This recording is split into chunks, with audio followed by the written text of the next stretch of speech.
The Kamado Joe Joetisserie basket kit costs $249. This Napoleon basket, model 57013, cost me under $55.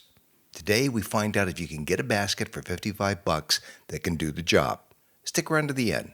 The verdict is coming, and it might surprise you. I'm Dave, and this is Austin's Kamado Joe Masterclass.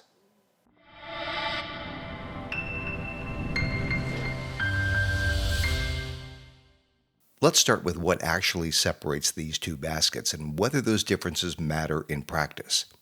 The Kamado Joe Joetisserie basket kit is a premium product. At $249, you get two baskets, a tumbler basket, and a flat basket. The engineering is deliberate. Two end rods connect to either side, which means the Joetisserie spit never runs through the center of your food. The Napoleon is a flat basket. It uses a 4-level adjustment rack. What I noticed immediately was the build quality, stainless steel. It feels substantial, not like something that's going to warp after 2 or 3 cooks.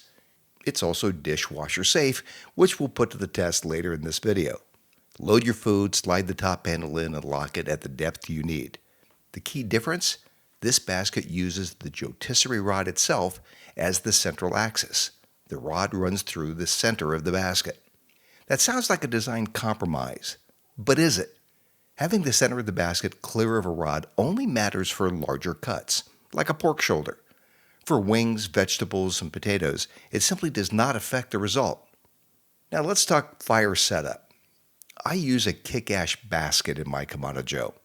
If you're not familiar with a kick-ash basket, it's a stainless steel charcoal basket that replaces your factory cast iron fire grate. It has better airflow, easier ash cleanup, and it can be used with a divider insert.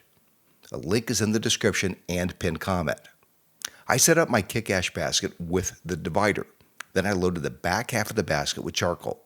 I left the front half empty. Here's why. Chicken wings are delicate. The fat renders fast, and a full bed of charcoal underneath the basket would cause flare-ups. That would cause my wings to be undercooked but have charred skin. By banking the coals to the back, the heat comes up the back of the Kamado Joe and not directly underneath the rotating basket. I like to cook wings at 350 degrees Fahrenheit. That's enough heat to fully render the fat and tighten the skin without drying out the meat underneath. At the end of the video, check out my new cookbook, The Texas Backyard Kitchen, Complete Meals from Fire to Table. It's part barbecue book for the Kamado Joe and part go-to cookbook for every other day of the week. A link is in the description and pinned comment. The wing preparation is simple, but it's important to get each step right. First, pat them completely dry with paper towels. Moisture prevents crispy skin.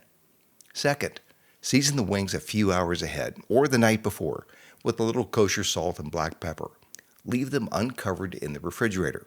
That's a dry brine that will draw out surface moisture, firm up the skin, and promote better browning. Third, add about a tablespoon of aluminum-free baking powder per 2 pounds of wings mixed into your rub. Make sure it's aluminum-free. Regular baking powder can leave a slight metallic aftertaste on the wings. The baking powder changes the pH of the skin, which accelerates browning.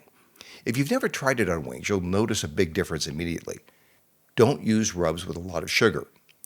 At 350 degrees Fahrenheit, sugar will burn long before the wings are done.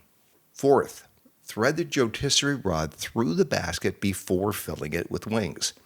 It's a lot easier to insert the rod in an empty basket. Fifth, don't overfill the basket.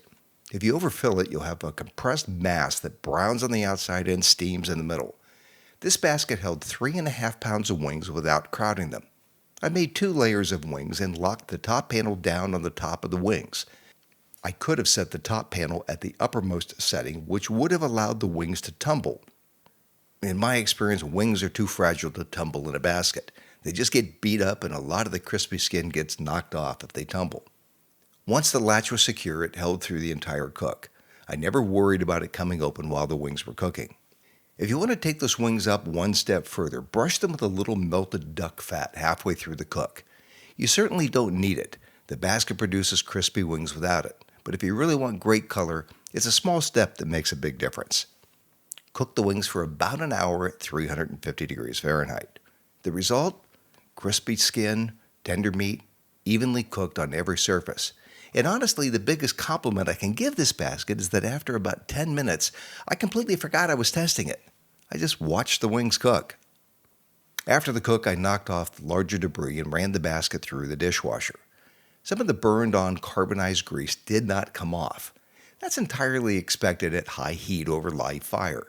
Carbonized grease bonds to stainless steel, and a dishwasher cycle is not going to dissolve it. The dishwasher did a great job removing rendered fat and surface residue, the stuff you'd otherwise spend a lot of time scrubbing. It came out reasonably clean. For heavy carbon buildup, soak the basket in hot water and use a stiff brush, but for regular maintenance between cooks, the dishwasher does the job. So here's the bottom line. If you're planning to cook wings, vegetables, potatoes, or other smaller foods, save the $200 and consider the Napoleon.